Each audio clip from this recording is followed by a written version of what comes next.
Welcome to Jeevan news. ముందుగా headlines చూద్దాం. పెనుకొండలో రాకదిలిరా సభ హాజరైన చంద్రబాబు వాలంటీర్లను ఎవరి ఉద్యోగాల నుంచి తీసివేయమని హామీ, వాలంటీర్లకు మంచి భవిష్యత్తు ఉంటుందని వెల్లడి.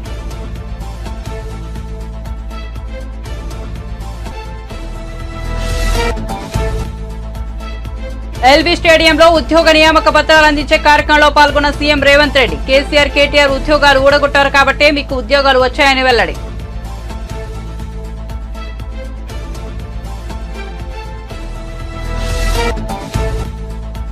ఖమ్మం, మహబూబాబాద్ పార్లమెంటరీ నియోజకవర్గాల పరిధిలోని ముఖ్య నేతలతో కేసీఆర్ భేటీ. రాబోయే కాలం మన బీఆర్ఎస్దేనని విశ్వాసం, పార్లమెంట్ ఎన్నికల్లో అభ్యర్థులను గెలిపించుకోవాలని సూచన.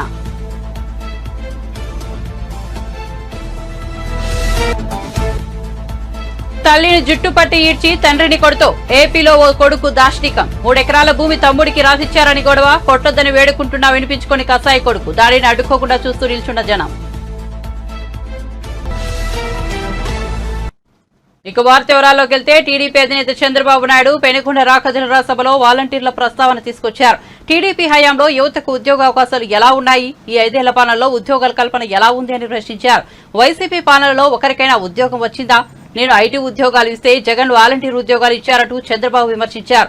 టీడీపీ, జనసేన అధికారంలోకి వచ్చినా వాలంటీర్ వ్యవస్థ ఉంటుందని, ఎవరిని ఉద్యోగం నుంచి తొలగించబోమని స్పష్టం చేశారు. అయితే వాలంటీర్లు వైసీపీ కోసం పనిచేయవద్దని కోరుతున్నారని అన్నారు. వాలంటీర్లకు మంచి భవిష్యత్తు ఉంటుందని, వారికి న్యాయం చేస్తామని చంద్రబాబు హామీ ఇచ్చారు.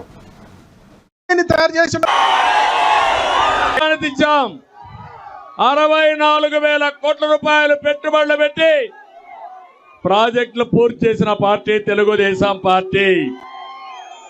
రాయలసీమ ఖర్చు పెట్టాం.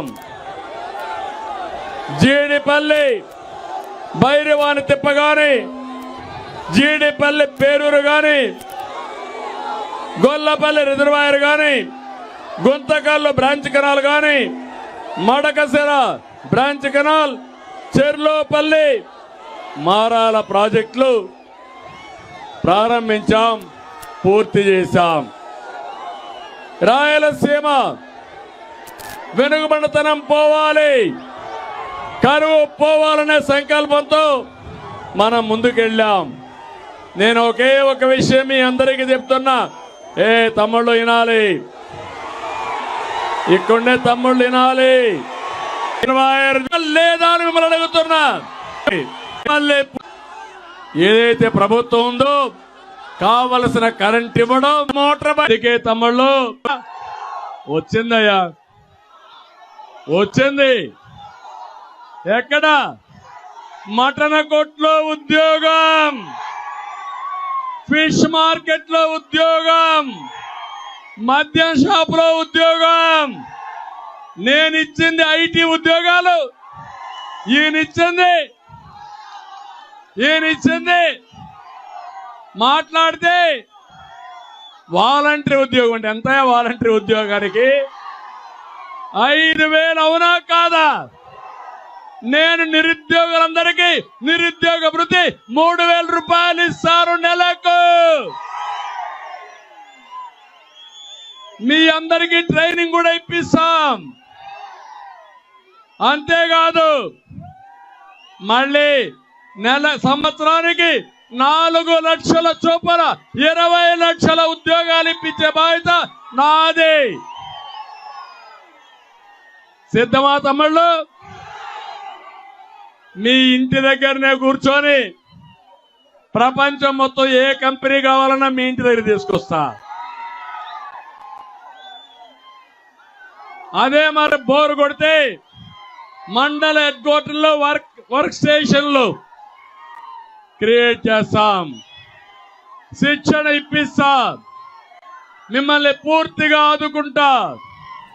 మళ్ళీ మన రాష్ట్రంలో ఉండే యువతని ప్రపంచానికి అనుసంధానం చేసి మీ భవిష్యత్తు బంగారు భవిష్యత్తు చేసే బాధ్యత నాదని మిమ్మల్ని అందరికీ హామీ ఇస్తున్నా. తెలంగాణ నిరుద్యోగులకు 3 నెలల్లో 30,000 ఉద్యోగాలు ఇచ్చామన్నారు సీఎం రేవంత్ రెడ్డి. ఎల్బీ స్టేడియంలో ఉద్యోగ నియామ పత్రాలు అందించే కార్యక్రమం సాగుతోంది. ఈ కార్యక్రమంలో పాల్గొన్న సీఎం రేవంత్ రెడ్డి కొత్తగా ప్రభుత్వ ఉద్యోగాలకు ఎంపికైన 5,192 మందికి ఉద్యోగ నియామక పత్రాలు అందించారు. ఈ సందర్భంగా ఆయన మాట్లాడుతూ తెలంగాణ రాష్ట్రంలో ఉద్యోగాలు వస్తాయని నిరుద్యోగులు ఆశించారు. కానీ 10 ఏళ్లలో బీఆర్ఎస్ ప్రభుత్వం నిరుద్యోగులను పట్టించుకోలేదని అన్నారు. కేసీఆర్, కేటీఆర్ ఉద్యోగాలు ఊడగొట్టారు కాబట్టి మీకు ఉద్యోగాలు వచ్చాయన్నారు. శ్రీమతి ప్రియాంక గాంధీ గారి సమక్షంలో సోషల్ వెల్ఫేర్ టీచర్స్ తో పాటు ఈ రాష్ట్రంలో మా ఉద్యోగాలు మాకు వస్తాయి. ఆ ఉద్యోగాల ద్వారా భవిష్యత్ తరాలకు సంబంధించిన దళితులు, గిరిజనులు, ఆదివాసీలు, బలహీన వర్గాలు, మైనారిటీల పిల్లలకు చదువులు చెప్తారు. తద్వారా వాళ్ళు దేశ అభివృద్ధిలో భాగస్వాములు అవుతారు అని చెప్పి వాళ్ళు ఆత్మ బలిదానాలు చేసుకున్నారు. ఆ ఆత్మ బలిదానాల స్ఫూర్తితో ఏర్పడ్డ తెలంగాణ రాష్ట్రం ఆనాటి ప్రభుత్వం ఆ స్ఫూర్తితో పనిచేయాల్సింది వదిలేసి కుటుంబం యొక్క సంక్షేమం కోసం, కుటుంబంలో ఉన్న వ్యక్తుల పదవుల కోసం, వాళ్ళ యొక్క లాభార్జన, వాళ్ళ యొక్క ధనదాహం తీర్చుకోవడానికి గత 10 సంవత్సరాలు వాళ్ళు అదే పనిలో మునిగి తేలిరు. ఫామ్ హౌస్ మత్తులో వాళ్ళు ఉండి లక్షలాది నిరుద్యోగ యువకుల యొక్క ఆకాంక్షలు నెరవేర్చడంలో వాళ్ళు వైఫల్యం చెందిన మీరందరూ దిల్సు నగర్ సెంటర్లోనూ, అశోక్ నగర్ చౌరస్తాలోనూ, అమీర్పేట జంక్షన్లోనూ గ్రామాల నుంచి పేద తల్లిదండ్రులు రూపాయి కూడబెట్టి ఉపాధి హామీ కూలికి పోయి సంపాదించి మీకు పంపిస్తే కోచింగ్ సెంటర్ల చుట్టూ తిరుగుతూ దిల్సుఖ్ నగర్లోనూ రకరకాల ప్రాంతాలలో మీరు కష్టపడి చదువుకున్నారు. నోటిఫికేషన్ ఎప్పుడు ఇస్తారో తెలీదు. పరీక్షలు నిర్వహిస్తే ప్రశ్నాపత్రాలు ఏ జిరాక్స్ సెంటర్లో తేలుతాయో తెలీదు. ప్రశ్నాపత్రాలను ఎవరు దిద్దుతారో దిద్దే వాళ్ళ మీద నమ్మకం లేదు, ఫలితాలు ప్రకటించే వాళ్ళ మీద విశ్వాసం లేదు. ఈ రకంగా అపనమ్మకంతో అసలు ఎప్పుడు ఏం జరుగుతుందో తెలియని పరిస్థితుల్లో మీరందరూ కష్టపడి కొట్లాడి ఇక మా ఉద్యోగాల గురించి అడగడం కాదు, అధికారంలో ఉన్న కేసీఆర్, కేటీఆర్ ఉద్యోగాలు ఊడగొడితేనే మీ ఉద్యోగాలు వస్తాయన్న ఆలోచనతోటి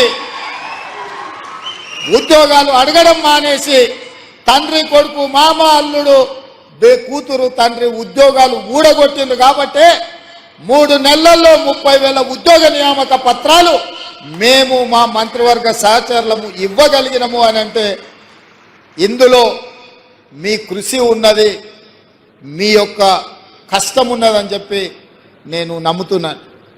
అందుకే మిత్రులారా, విద్య మీద పెట్టే ఖర్చు కాదు, విద్య మీద పెట్టే ఖర్చు పెట్టుబడి భవిష్యత్ తరాలను నిర్మించడానికి ఉపయోగపడే ఇంధనం. అందుకే ఇవాళ మీరు ఈరోజు చేపట్టబోయే బాధ్యత ఇది ఒక ప్రజాస్వామ్య స్ఫూర్తిని నిలబెట్టేదే కాకుండా సామాజిక బాధ్యత నెరవేర్చే ఉద్యోగం.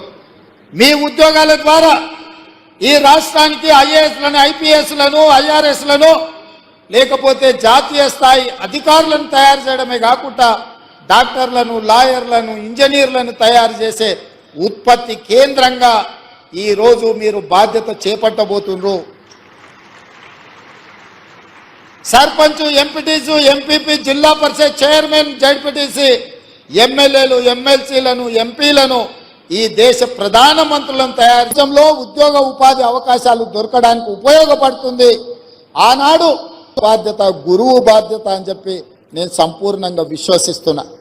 ఈరోజు రాష్ట్రంలో గురుకుల పాఠశాలలు ఇచ్చినా అంటున్నాడు. ఎస్సీ, ఎస్టీ, మైనారిటీ, ఓబీసీ గురుకుల పాఠశాలలు ఇచ్చినా అని అంటున్నారు గత పాలకులు. నేను అడుగుతున్న ఎవరికైనా ఎక్కడైనా మౌలిక వసతులు ఉన్నాయా? కాంగ్రెస్ ప్రభుత్వానికి పాలనపై ఏమాత్రం అవగాహన లేదని బీఆర్ఎస్ అధినేత మాజీ ముఖ్యమంత్రి కేసీఆర్ విమర్శించారు. తెలంగాణ భవన్లో ఖమ్మం, మహబూబాబాద్ పార్లమెంటు నియోజకవర్గ పరిధిలోని ముఖ్య నేతలతో ఆయన సోమవారం సమావేశమయ్యారు. ఈ సందర్భంగా మాట్లాడుతూ రాబోయే కాలం మన బీఆర్ఎస్దేనని విశ్వాసం వ్యక్తం చేశారు. కరీంనగర్ తర్వాత ఖమ్మంలో భారీ బహిరంగ సభ ఉంటుందన్నారు. పార్టీ నేతలు కలిసికట్టుగా పనిచేసి రానున్న పార్లమెంట్ ఎన్నికల్లో అభ్యర్థులను గెలిపించుకోవాలని సూచించారు. ప్రతి అసెంబ్లీ నియోజకవర్గానికి 3 సమన్వయ కమిటీ ఉండాలని సూచించారు.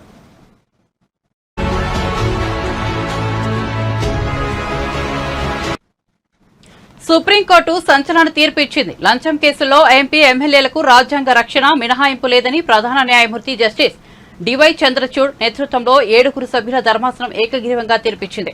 పార్లమెంట్ అసెంబ్లీలో ప్రశ్నలకైనా ఓటుకైనా లంచాలు తీసుకుంటే విచారణ ఎదుర్కోవాల్సిందేనని స్పష్టం చేసింది. 1998లో పివి నరసింహారావు కేసులో ఇచ్చిన తీర్పును కొట్టివేస్తూ తాజాగా సరికొత్త తీర్పు ఇచ్చింది. చట్టసభల సభ్యుడు లంచం ఇవ్వడం ప్రజా జీవితంలో విశ్వసనీయతను దెబ్బతీస్తుందని, లంచాలు తీసుకోవడం నేరమని ఈ సందర్భంగా సుప్రీంకోర్టు పేర్కొంది. 1993లో అప్పటి ప్రధాని పివి నరసింహారావు ప్రభుత్వం అవిశ్వాసాన్ని ఎదుర్కొంది. ఆ సమయంలో జేఎంఎం ఎంపీగా ఉన్న షిబు సోరెన్ సహా ఇదే పార్టీకి చెందిన మరో 4 ఎంపీలు లంచాలు తీసుకుని అవిశ్వాస తీర్మానానికి వ్యతిరేకంగా ఓటు వేసినట్లు ఆరోపణలు వచ్చాయి.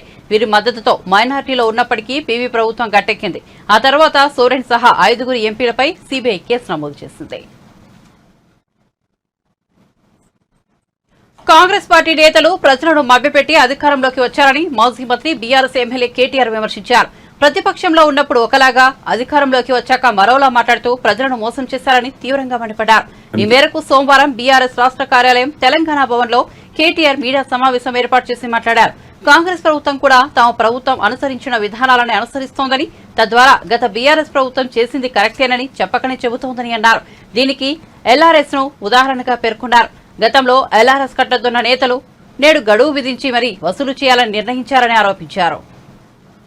గెలవడానికేమో అడ్డగోలుగా హామీలు ఇచ్చారు. ఎన్నికల్లో గెలవడానికి, అధికారంలోకి రావడానికి నోటికొచ్చిన హామీలు ఇవ్వడం, దాదాపుగా మొత్తం కలిపినట్టయితే 420 హామీలు ఇచ్చి తర్వాత 6 గ్యారంటీలని మరి నమ్మబలికి 100 రోజుల్లో 6 గ్యారంటీలు, మిగతా 414 5 సంవత్సరాల కాలంలో చేస్తామని చెప్పి నమ్మబలికి, ఆనాడు టీఆర్ఎస్ పార్టీ అధికారంలో ఉన్నప్పుడు మరి ఏదైనా కార్యక్రమం తెస్తే దాని మీద నోటికొచ్చినట్టు మాట్లాడి ప్రజల్ని ఆ రోజు గందరగోళం చేసి మళ్ళీ ఈరోజు అవే పథకాలని, అవే కార్యక్రమాలను కొనసాగించే ప్రయత్నం కాంగ్రెస్ పార్టీ చేస్తూ ఉన్నది. ఇందుకు తాజా ఉదాహరణ ఎల్ఆర్ఎస్ స్కీమ్ పైన కాంగ్రెస్ పార్టీ విధానం. లేఅవుట్ రెగ్యులరైజేషన్ స్కీమ్ ఏదైతే ఉన్నదో దీనికి సంబంధించి వాళ్ళ కాంగ్రెస్ పార్టీ ఏ రకమైన వైఖరి అవలంబిస్తున్నదో ఒక్కసారి మీకు ఎక్స్ప్లెయిన్ చేయాల్సిన బాధ్యత మా మీద ఉన్నది. ప్రజలను కూడా అలర్ట్ చేయాల్సిన బాధ్యత మా మీద ఉన్నది. ఆనాడు ఎల్ఆర్ఎస్ బీఆర్ఎస్ ప్రభుత్వం తీసుకొచ్చినప్పుడు 2020 ఆగస్టు 31 నుంచి అక్టోబర్ 31 వరకు దరఖాస్తులు ఆహ్వానించడం జరిగింది. అందులో భాగంగా 25,44,000 దరఖాస్తులు ఆ రోజు ప్రజలు ఇవ్వడం జరిగింది.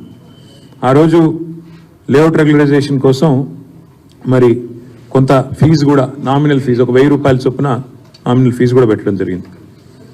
అయితే కోమటిరెడ్డి వెంకటరెడ్డి గారు ఆనాడు ఎంపీ, ఈరోజు మంత్రి, ఆయన స్వయంగా పోయి కోర్టులో కేసు వేశారు. ఇది అన్యాయము అని చెప్పి కేసు వేయడమే కాకుండా ఆయన ఏమన్నారంటే పాత విధానంలోనే రిజిస్ట్రేషన్లు చేయాలి, మీరు ఎల్ఆర్ఎస్ అని పెట్టి ఈ రకంగా చేయడం అన్యాయము అని చెప్పడమే కాకుండా ఆయన ఎన్నికల ప్రచారంలో కూడా దీన్ని ఒక అస్త్రంగా వాడుకున్నారు.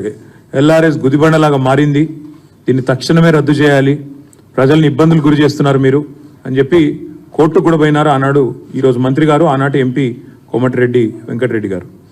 అదేవిధంగా ఆ రోజు టీఆర్ఎస్ ప్రభుత్వం మరి అప్పుడు ఇదే పద్ధతుల్లో ఈరోజు కాంగ్రెస్ ఏదైతే చెప్తున్నదో, కాంగ్రెస్ ప్రభుత్వం ఏదైతే చెప్తున్నదో అదే పద్ధతుల్లో కొన్ని మార్గదర్శకాలు వెలువరించి మరి ఎల్ఆర్ఎస్ క్రమబద్ధీకరణ చేయాలనే ప్రయత్నాన్ని ప్రభుత్వం ఆనాడు చేసింది. చేస్తే ఆ రోజు గౌరవనీయులు ప్రస్తుత ఉప ముఖ్యమంత్రి బట్టి విక్రమార్క గారు అన్నమాట, వారు ఏమన్నారంటే వచ్చేది మా ప్రభుత్వమే, ఎల్ఆర్ఎస్ను రద్దు చేసేస్తాము, చాలా దుర్మార్గమైన విధానం ఇది ఎల్ఆర్ఎస్ అనేది, అసలు ఎల్ఆర్ఎస్ ఎవరు కట్టవద్దు అని చెప్పి బట్టి విక్రమార్క గారు ఆనాడు సిఎల్పి నాయకుడిగా శాసనసభలోనే మీడియా పాయింట్లో ఇది హేతుబద్ధంగా లేదు, కాంగ్రెస్ అభ్యంతరాలు వ్యక్తం చేస్తే సవరణలు చేస్తామన్నారు మీరు, కానీ జీవో ప్రకటించినారు. ఇప్పటికే న్యాయ పోరాటం చేస్తున్న వెంకటరెడ్డి గారికి నేను సంఘీభావం చెప్తా ఉన్నాను, హైకోర్టులో బిల్లు కూడా వేస్తున్నా అని అది చెప్పినారు. చెప్పడంతో పాటు అసలు ఎల్ఆర్ఎస్ రద్దు చేస్తాము, ఎవరు కట్టవద్దు అని బట్టి విక్రమార్క గారు కూడా చాలా స్పష్టంగా కామెంట్ చేసినారు. సరే, ఇక కాంగ్రెస్ పార్టీలో తలా ఒక నాయకుడు తలా ఒక మాట మాట్లాడతారు కాబట్టి ఉత్తమ్ కుమార్ రెడ్డి గారు ఆనాడు మాజీ పిసిసి ప్రెసిడెంట్, ప్రస్తుత మంత్రి గారు, ఆయన అన్న మాట ఏమంటే నో ఎల్ఆర్ఎస్ నో టీఆర్ఎస్, అసలు టీఆర్ఎస్ అనే పార్టీ ఉండకూడదు, ఎల్ఆర్ఎస్ అనేది కూడా మనం చేయకూడదు అని. కుటుంబ పార్టీలో ఉండేది రెండేనని, అవి జూట్ లూట్ అని ప్రధాని నరేంద్ర మోదీ అన్నారు. బీఆర్ఎస్ కాంగ్రెస్ పార్టీ రెండు ఒకటేనని చెప్పారు. ఇవాళ ఆదిలాబాద్ లో బీజేపీ తలపెట్టిన విజయ సంకల్ప సభకు ముఖ్య అతిథిగా మోదీ హాజరయ్యారు. నా కుటుంబ సభ్యులందరికీ నమస్కారం అంటూ మోడీ తెలుగులో ప్రసంగం ప్రారంభించారు.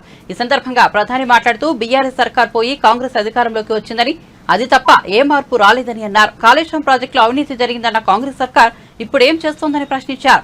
కాళేశ్వరం ప్రాజెక్టులో మీరు తిన్నారు అంటే మీరు తిన్నారు అనుకుంటున్నారని అన్నారు. కాళేశ్వరం అవినీతిపై విచారణ జరిపిస్తామని ఎన్నికలకు ముందు చెప్పిన కాంగ్రెస్ పార్టీ ఇంతవరకు ఆ పని చేయలేదని అన్నారు.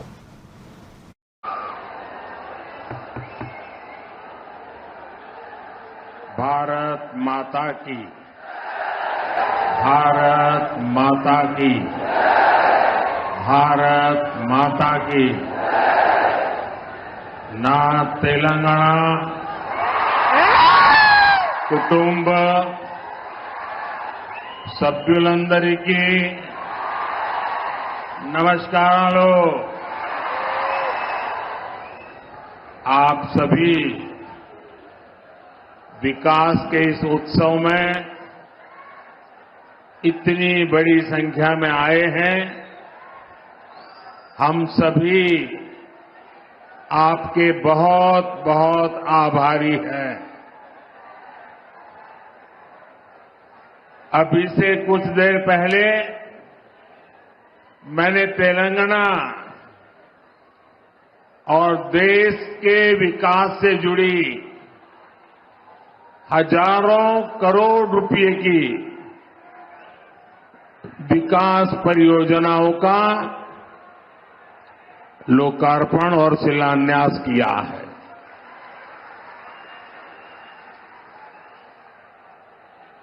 कुछ लोग आदत से मजबूर होते हैं,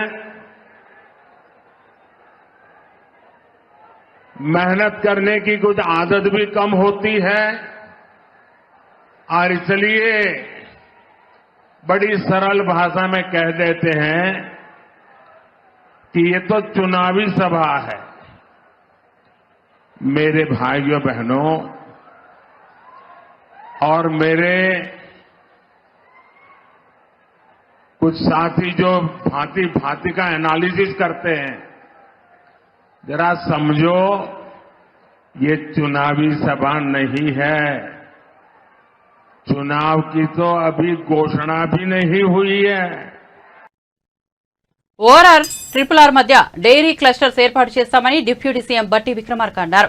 రాష్ట్రంలో డైరీ రంగాన్ని ఉన్నతంగా తీర్చిదిద్దుతామని తెలిపారు. మాధాపూర్ హైటెక్స్ ప్రాంగణంలో జరిగిన 50వ డైరీ ఇండస్ట్రీ కాన్ఫరెన్స్ లో ఆయన మాట్లాడుతూ పాడి పరిశ్రమకి కాంగ్రెస్ సర్కార్ పెద్దపీట వేస్తుంది. బడ్జెట్ లో వ్యవసాయ అనుబంధ రంగాలకు అధిక నిధులు కేటాయించామని పేర్కొన్నారు. పాడి రంగం అభివృద్ధి కోసం సహాయ సహకారాలు అందిస్తామన్నారు. డైరీ ఉత్పత్తిలో మహిళలకు భాగస్వామ్యం చేస్తామని బట్టి తెలిపారు. In Telugu, not only in Telugu, in our country, in our culture, పాలు పొంగిచ్చండి, శుభం పొందండి, లాభం పొందండి. So wherever there is a milk production, there is a wealth. So it has become a part of our culture. As far as Telangana is concerned, ours is also largest agriculture economy. And we have been encouraging the dairy industry. And as you all aware that 70% of the dairy industry labor is mostly from the women sector. We have a self-help groups, which is the largest organized sector in this state. We have a support system also by name Indira Kranti Patham.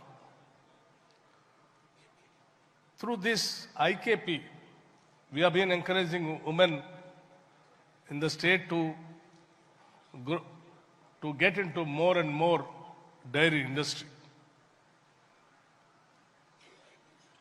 I wholeheartedly congratulate for celebrating Platinum Jubilee 75 years of our organization and welcoming wholeheartedly also to celebrate in this city of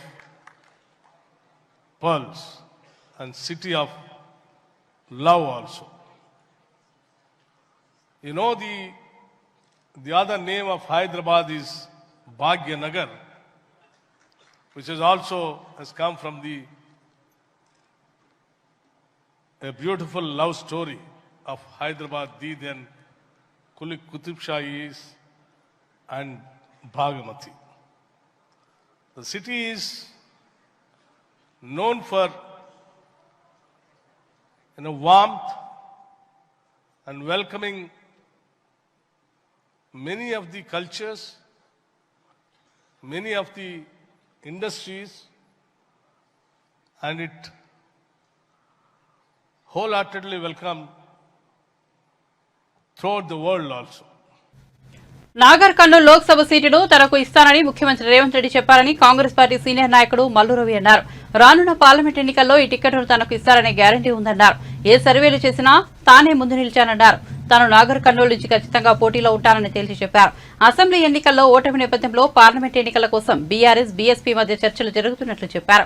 ఈ రెండు పార్టీలతో పాటు BJP కూడా వారితో కలిసిందని ఆరోపించారు.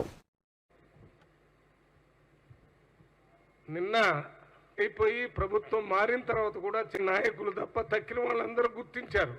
ఇవ్వటం, ఎక్కడో paper leak అయిందని మళ్ళీ రద్దు చేయటం, ఇళ్ల స్థలం ఉన్న వాళ్ళకి 5 లక్షలు ఇస్తున్న నాయకుడిగా పెరుగుతున్నారు. ఇవన్నీ ఎందుకు చెప్తున్నానంటే రాష్ట్రంలో ఉన్న వచ్చిన అప్లికేషన్లన్నింటినీ కొంతవరకు స్క్రీన్ చేశారు. నేను నాగర్ కర్నూలు పార్లమెంటుగా పోటీ చేస్తాననే ఉద్దేశంతోనే నాకు అంతకుముందు ముఖ్యమంత్రి గారు ఇచ్చినటువంటి తెలంగాణ రాష్ట్ర ప్రత్యేక ప్రతినిధి ఈ పదవి పార్లమెంట్ సీటుకు అడ్డుగా వస్తుందని కొంతమంది మాట్లాడటం వల్ల దానికి నేను రిజైన్ చేసి ముఖ్యమంత్రి గారి దగ్గర లెటర్ ఇవ్వటం జరిగింది. ముఖ్యమంత్రి గారితో మాట్లాడటం జరిగింది. ముఖ్యమంత్రి గారు స్పష్టంగా ఉన్నారు, నాగర్ కర్నూలు పార్లమెంట్ సీట్లో మల్లు రవి క్లియర్గా అభ్యర్థిగా ఉంటాడని తెలియజేయటం జరిగింది. మరి ఈ ప్రక్రియ జరగాలి కాబట్టి జరిగిన తర్వాత 100కి 100 రూపాయలు కాంగ్రెస్ పార్టీ టికెట్ ఇస్తుంది అనుకుంటాను. ఇవ్వకుండా ఉండటానికి ఒక్క కారణం కనపడటం లేదు. ఎందుకనంటే నేను 91 నుంచి ఎంపీగా ఉన్నాను కాంగ్రెస్ పార్టీలో, 98లో ఎంపీ అయ్యాను, మళ్ళీ ఎమ్మెల్యే అయ్యాను. MP, MLA, ex MP, ex MLA, general secretary, vice president, senior vice president, ఏ పదవిలో ఉన్నా కాంగ్రెస్ పార్టీ కోసమే పనిచేశాను. నిన్న మొన్న సరే ఉన్నటువంటి 10 సంవత్సరాల్లో కాంగ్రెస్ పార్టీని అధికారంలో తీసుకొని రావడానికి నా వంతు కృషి నిరంతరం చేస్తూ, అంత ముందు ఉన్నటువంటి ఉత్తమ్ కుమార్ రెడ్డి పిసిసి ప్రెసిడెంట్గా ఆయనతోని, రేవంత్ రెడ్డి గారు పిసిసి అధ్యక్షుడిగా ఆయనతోని కలిసి పనిచేశాను. మరి అనుకున్నట్టుగానే ప్రభుత్వంలోకి కాంగ్రెస్ పార్టీ వచ్చింది. ఇప్పుడు పార్లమెంటులో ఎన్నికలు ఉన్నాయి కాబట్టి నేను పార్లమెంట్ సభ్యుడిగా పోటీ చేస్తానని చెప్పాను. దానికి అందరూ అనుకూలంగా ఉన్నారు. తప్పనిసరిగా ఈ ప్రాసెస్ అయిపోయిన తర్వాత టికెట్ వస్తుంది.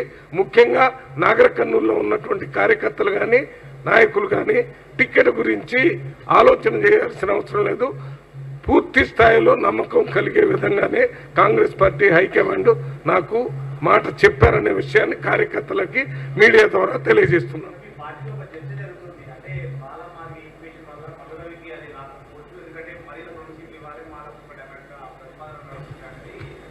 కాంగ్రెస్ పార్టీలో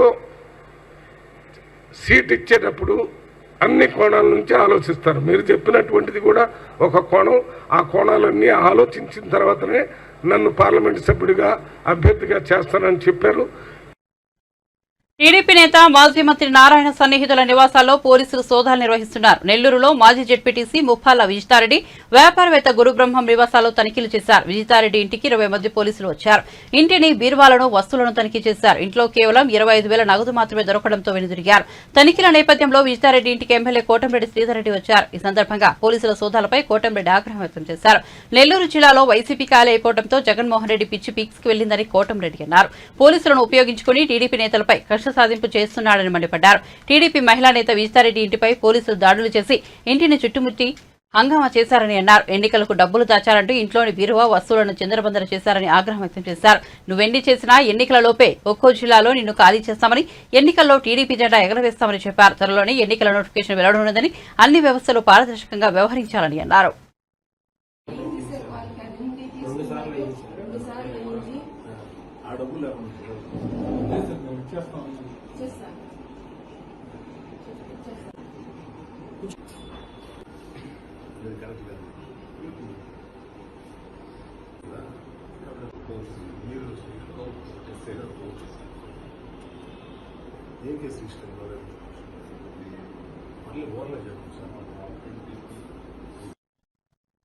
మూడు ఎకరాల భూమి కోసం కనీ పెంచిన తండ్రిదండ్రులపైనే దాడి చేశాడు కొడుకు.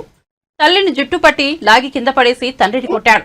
వృద్ధులైన తల్లిదండ్రులు కన్నీళ్లతో వేడుకుంటున్నా కనికరించలేదు. చుట్టుపక్కల జనం చూస్తూ నిలబడ్డారే తప్ప ఒక్కరూ ఆ వృద్ధులకు సాయం రాలేదు. ఆ కసాయి కొడుకును నిలవరించలేదు. ఏపీలోని అన్నమయ్య జిల్లాలో ఈ దారుణం చోటు చేసుకుంది. ఈ ఘటనకు సంబంధించిన వీడియో వైరల్ కావడంతో స్పందించిన పోలీసులు ఆసుపత్రిలో చికిత్స పొందుతున్న వృద్ధులను ప్రశ్నించి వివరాలు తెలుసుకున్నారు. వారి ఫిర్యాదుతో కసాయి కొడుకును అరెస్ట్ చేశారు.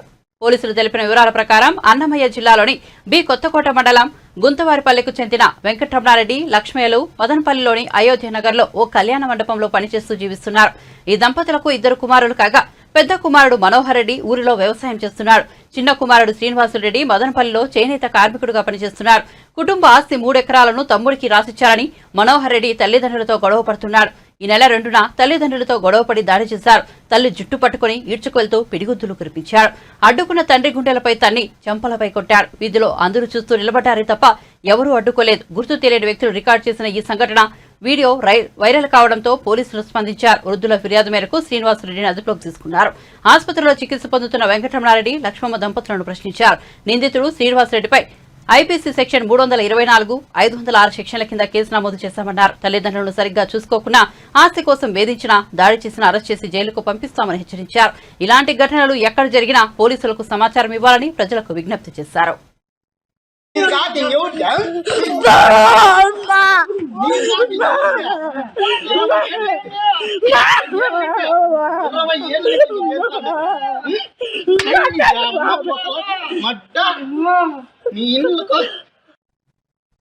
బులెటిన్ ముగించే ముందు హెడ్లైన్స్ మరోసారి చూద్దాం. పెనుకొండలో రాకదిల్లుల సభ హాజరైన చంద్రబాబు. వాలంటీర్లను ఎవరి ఉద్యోగాల నుంచి తీసేయబోమని హామీ. వాలంటీర్లకు మంచి భవిష్యత్తు ఉంటుందని వెల్లడి.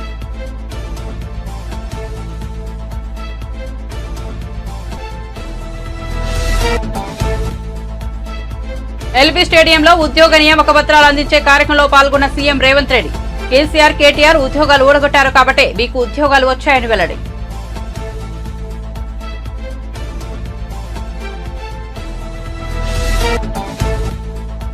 ఖమ్మం, మహబూబాబాద్ పార్లమెంటు నియోజకవర్గాల పరిధిలోని ముఖ్య నేతలతో కేసీఆర్ భేటీ. రాబోయే కాలం మన బీఆర్ఎస్దేనని విశ్వాసం. పార్లమెంట్ ఎన్నికల్లో అభ్యర్థులను గెలిపించుకోవాలని సూచన.